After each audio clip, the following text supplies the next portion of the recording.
It's Shana Meyerson YOGAthletica in Los Angeles, California.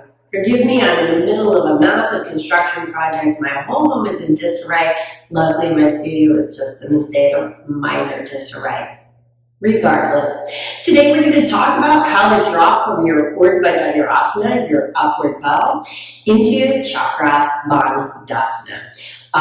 Basically your forearm wheel. Now, this is a deep transition, which means two things. First of all, you gotta have a deep urdhva dhanurasana. You just gotta.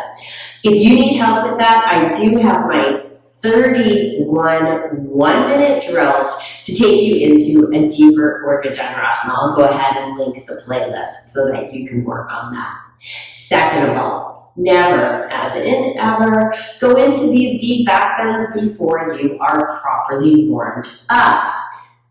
Don't let it be said that I did not give you fair warning. For me, I'm doing this transition after an hour and a half of practicing and after a full-on deep back bend sequence. This stuff is very, very intense, and you do want to make sure that you're being safe with it. We'll start off in an urdhva dhanurasana, and you have your choice of how you want to get it. I'm going to go ahead and press up from the floor today. You can absolutely drop back from standing or even from handstanding if you prefer. I do all three entries in my practice, but coming from the floor is probably obvious the most accessible. We'll start off with just a basic deepening of the bend. So, setting up for my urdhva dhanurasana. Sorry, I'm also coming off a bit of a cold here. Don't worry, it's not COVID. I've tested 3 times. Okay. And I feel like I have to give that disclaimer, as if you're going to get somehow sick through the video. And let's come to the crown of your head. Not the crown of my head, because you don't have my head, so it's going to be hard for you to get into that. Elbows stay in as I press up. Now, spoiler alert, if you want to drop both elbows to the floor and you're in your chakra bandhasana, you are not going to be able to do it from this kind of depth. This is way too long. So first thing I want to practice is how far can I walk my hands in towards my feet. Now, you don't have to go to an absolute edge if you don't want to, but walk it in deeply enough that you are feeling some serious work in that spine. And when you're ready, remember you always want to walk that out before coming down, chin to chest, and shoulders first to the floor, right? We don't land on our heads because we don't want to roll on our necks on the way down. Keep that in mind. Okay.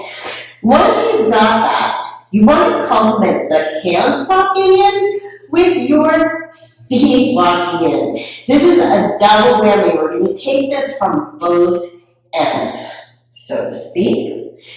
Hands come down, elbows in, press up. I'm going to walk my hands in, and then coming high on my tippy toes, I start to walk my feet in. Now notice that when I do this, I press my chest back towards the direction of my hands. This is important. When you feel like you're done, come out and come down. Okay, I'm not doing long holds because you don't have to sit here and wait for me to do long holds. Feel free to pause the video and take as long a hold as possible. Now, for those of you who watch all my videos, and I'm sure you watch all my videos, you're going to know that I messed up this transition not once, but twice in my 51 poses for my 51st birthday. So, and by the way, I've never messed it up except for in that video. There's a lesson to be learned in that because I was rushing. Remember, friends, patience is a virtue. We're going to move slowly and in control when we do this deep work. Okay, so we've got our hands in, we've got our feet in, we walk them in on our tippiest toes. Okay, so this time, once I walk my hands in, I walk my feet in and press my chest back, remember, here's the hard thing that's gonna come next. I take my feet and plant them flat on the floor. Now that did not look like much of a difference. I'm gonna walk out. But the fact is this, feet flat is gonna deepen that pose a whole heck of a lot. When you put your feet flat, there's a chance it's gonna make you wanna pull towards the feet, right? Because you're sort of anchoring yourself down. You can pull you that way. So you've got to resist that. And again, keep the chest pressing back as you do this.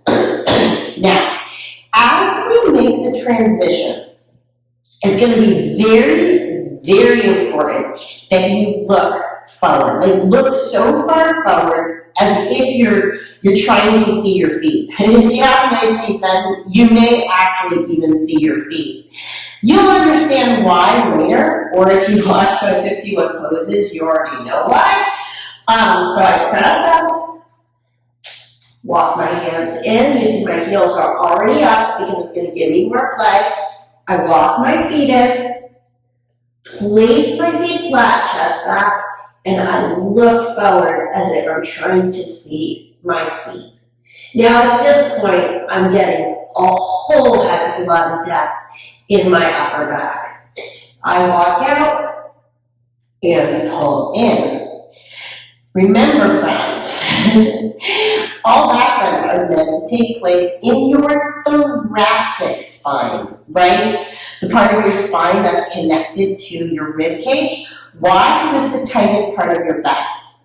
You don't want to be dumping into your low back, and that's how pressing the chest back is going to take you into that really deep and powerful place in your spine where you really need some spinal love and goodness. Now, when we're coming down, I highly recommend that unless you've got an insanely deep back bend, that you start with just one elbow at a time.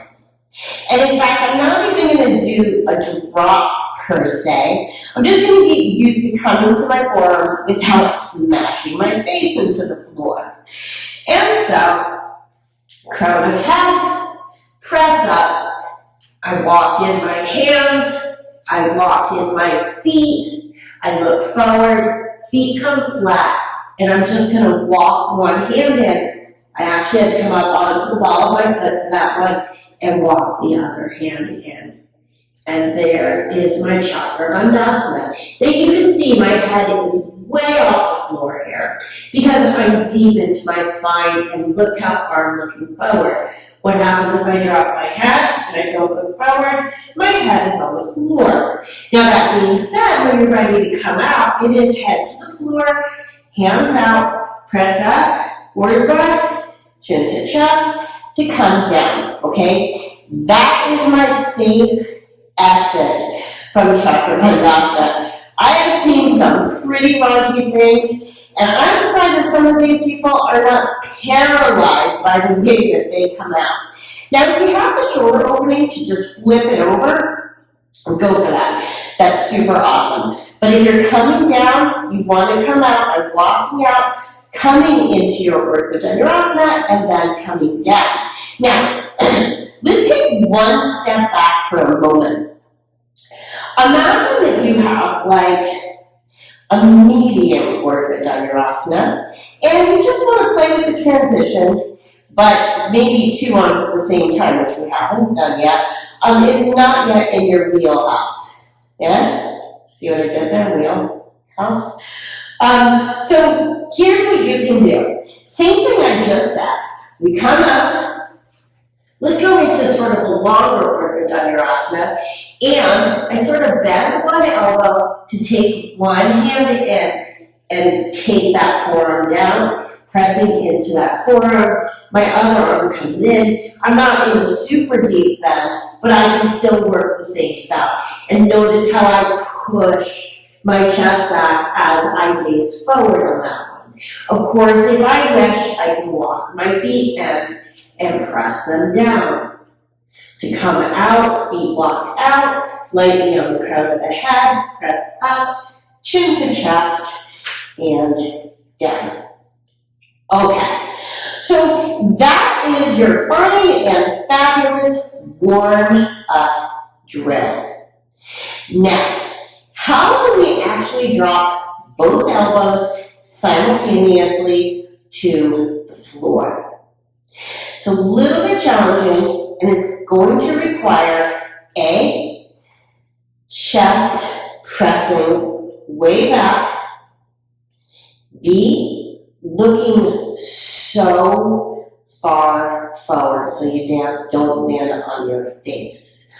Also, keep your elbows in tightly, because when your elbows splay, it brings you lower and you're a lot more likely to smash your face and is less stable. Parallel lines are going to be your most stable lines.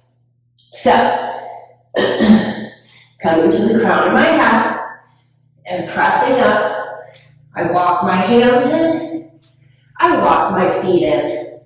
I'm on the balls of my feet, chest goes back as I press down. Now, if I can, I'm going to walk my hands a little further forward, looking way forward. I pull my elbows in and see if I can place them on the floor. At that point, if I'm comfortable, I can walk my feet in closer. Remember, it's balls on the feet first, and then heels come down for the depth. A little hard to talk here. When I'm ready to come out, head comes down, urdhva dhanurasana, and bada boom, bada bing. After you do this, make sure you get into your hip openers to neutralize the spine and hips, and get you ready for your cool down, because you are so cool.